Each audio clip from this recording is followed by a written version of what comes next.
જય શ્રી સ્વામિનારાયણ.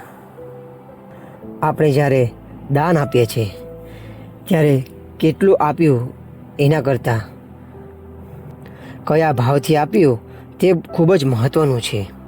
આજે એક અલૌકિક પ્રસંગ જાણવો છે, જેમાં ભગવાન શ્રી ગોપીનાથજી મહારાજનું મંદિર ભક્તના 13 પૈસાથી બન્યું છે. આવો સાંભળીએ. શ્રીજી મહારાજ ગઢડામાં ગોપીનાથજી મહારાજનું મંદિર બંધાવતા હતા.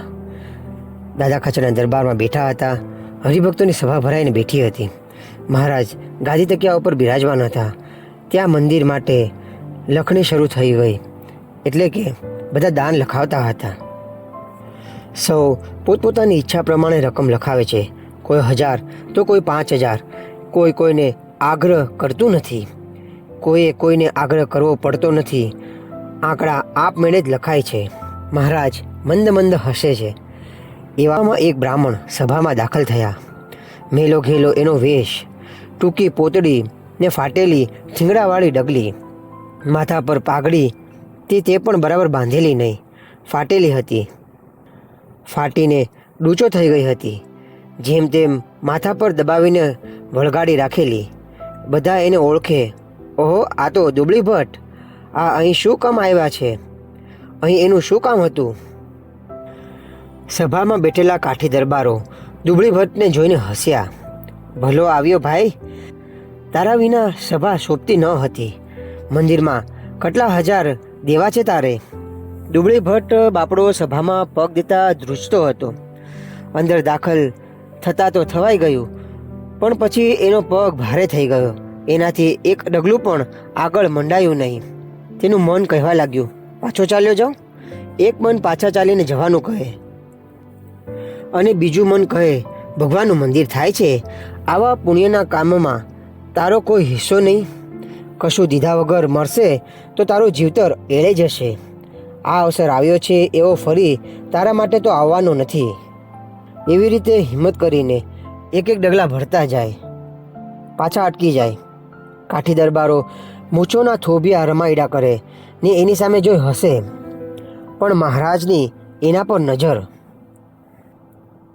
એમણે જોયું કે ભટ્ટને નજીક આવવું છે ને અવાતું નથી. સભામાં ભીડ પણ ઘણી છે, એટલે એમણે હાથનો ઈશારો કરી ભટ્ટજીને રસ્તો દેવાનું કહ્યું.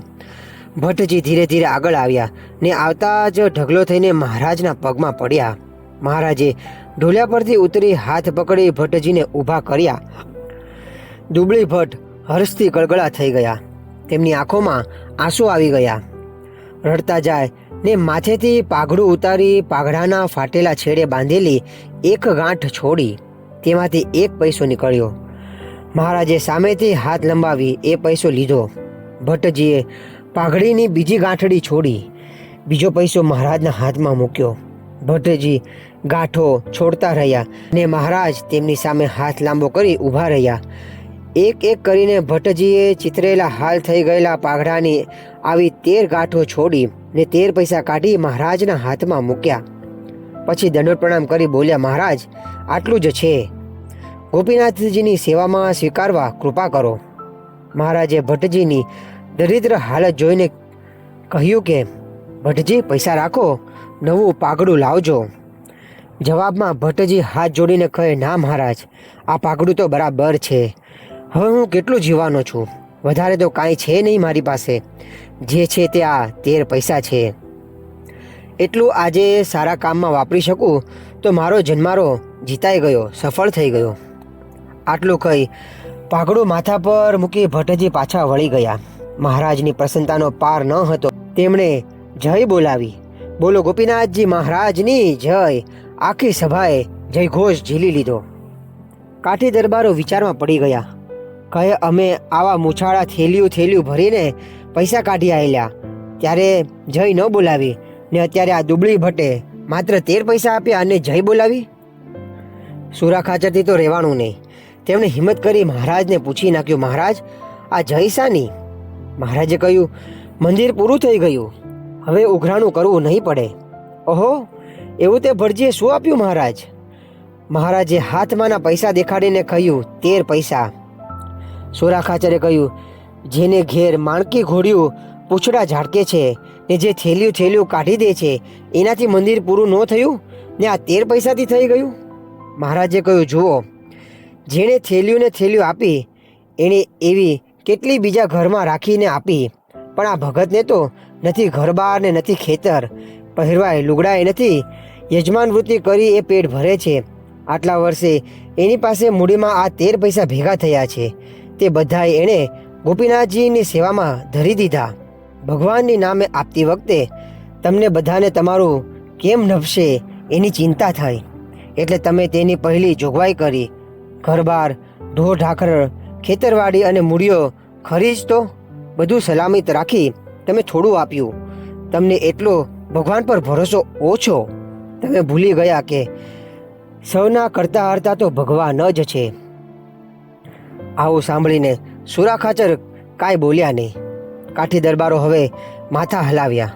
મહારાજની વાત તો ખરી, હે? આપણી ભક્તિ એટલી ઓછી ત્યારે જ તો આવું થાય. આમ તો કાઠી દરબારો જાડું સમજતા હતા. ઝીણું કાંતતા એમને આવડે નહીં, ઝીણું કાંતવામાં એમને રસ પણ નહીં, પણ સમજવાની વાત તરત સમજી જાય. સ્વભાવે ભોળાને સાલસ, દિલમાં કપટ નહીં, એટલે ફટ દઈને તીખો સવાલ કરી નાખે ને મહારાજ એનો જવાબ આપે એટલે એ જવાબ મનમાં ને મનમાં વાગોળે ને માથું હલાવતા કહે, મારો મહારાજની વાત તો સાચી હો, આપણી જ ભૂલ છે. ભગવાનની આગળ અધકચરો જીવ રાખીને જઈએ એ કેમ ચાલે? ભક્તિ તો ઢોળાઈ જ જવી જોઈએ, ખબર ન પડે એમ. ભક્તિ સાથે કશું મંગાય નહીં, કશાની આશા રખાય નહીં. કાંઈ ન માંગીએ અને કાંઈ આશા પણ ન રાખીએ તો ભગવાનની કૃપા અઢળક ઢળે અને આપણને તરબોળ કરી નાખે. કાઠી દરબારમાં મહારાજ પ્રત્યે આ ભાવ રમી રહ્યો. આવી રીતે દુબળી ભટ્ટના 13 પૈસાથી મહારાજ ખૂબ જ રાજી થયા ને ગઢડાનું મંદિર આવી રીતે અનેક ભક્તોની સેવાથી બન્યું છે. જય શ્રી સ્વામિનારાયણ.